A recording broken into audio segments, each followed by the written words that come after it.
Baik pemirsa, terima kasih Anda masih bergabung bersama kami dalam Market Review. Dan kita lanjutkan kembali perbincangan bersama dengan Bapak Ivanovic Augusta, Kapusdatin dari Kemendes PDTT. Pak Ivan, kita akan lanjutkan kembali pertanyaan yang tertunda tadi. Bagaimana dengan pemanfaatan dana desa, begitu mekanismenya, penyaluran dananya kemana saja sih? Apalagi kita tahu fokusnya salah satu soal digitalisasi desa tadi. Apakah juga sebagian besar dana desa ke sana atau ada hal lain yang menjadi fokus perhatian dari Kemendes PDTT? Silakan.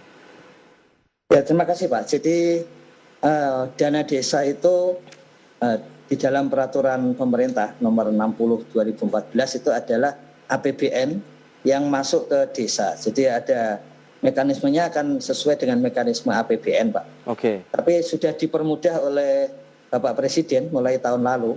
Kalau sebelumnya itu dari rekening kas umum negara ke rekening kas umum daerah, dari rekening kas umum daerah ke rekening desa. Baik. Mulai tahun lalu Bapak Presiden langsung dari rekening kas umum negara ke rekening kas desa.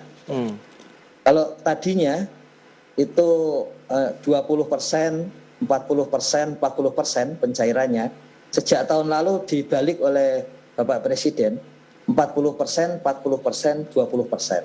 Oke. Bahkan untuk desa mandiri boleh 60, 40, Pak. Gitu. Ya. Jadi pengalokasiannya juga sudah dipersingkat, kemudian juga dananya juga mendapat porsi yang lebih besar. Nah, lantas bagaimana dengan target dari desa-desa yang akan masuk kepada era digitalisasi tadi begitu? Apakah juga ada daerah yang masih bolong-bolong begitu ya, masih bisa dikatakan blank area begitu, Pak Agus? Bagaimana Pak? Iya.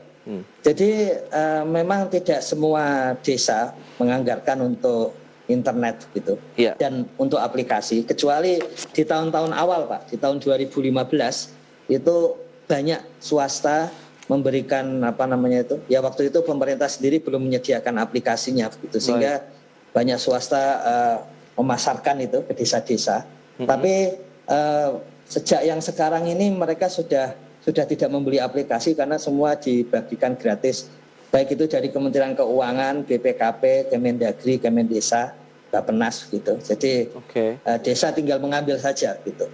Sehingga tadi untuk internet itu langganan, kadang ada yang membuat tower itu sampai sekitar 100 juta lebih tower sendiri.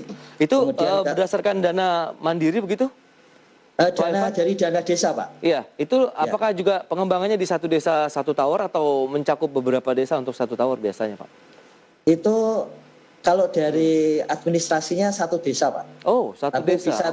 Bisa terjadi mereka kerjasama. Tapi kalau melihat kondisi lapangannya, mereka melakukan untuk beberapa wilayah dusunnya itu Pak. Jadi towernya seperti itu. Ya. Baik, baik.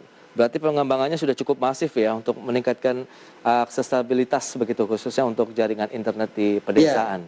Kalau untuk desa yang digital Pak, yang sudah sepenuhnya digital, misalnya ada di Gorontalo, yang di Bali pasti lebih banyak gitu ya.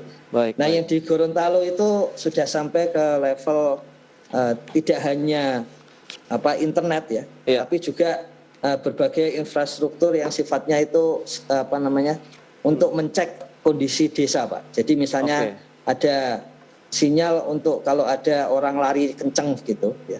Sehingga langsung muncul ada command room di balai desa gitu.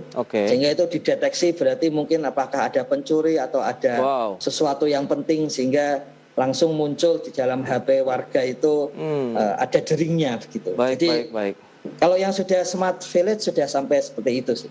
Wow, kita tinggal tunggu saja nextnya bagaimana ini. Apakah akan bertambah lagi nih smart village yang ada di Indonesia, Pak Ivan?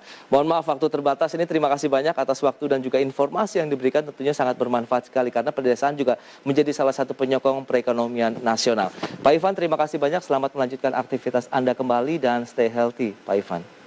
Terima kasih, Pak. Ya, baik pemirsa.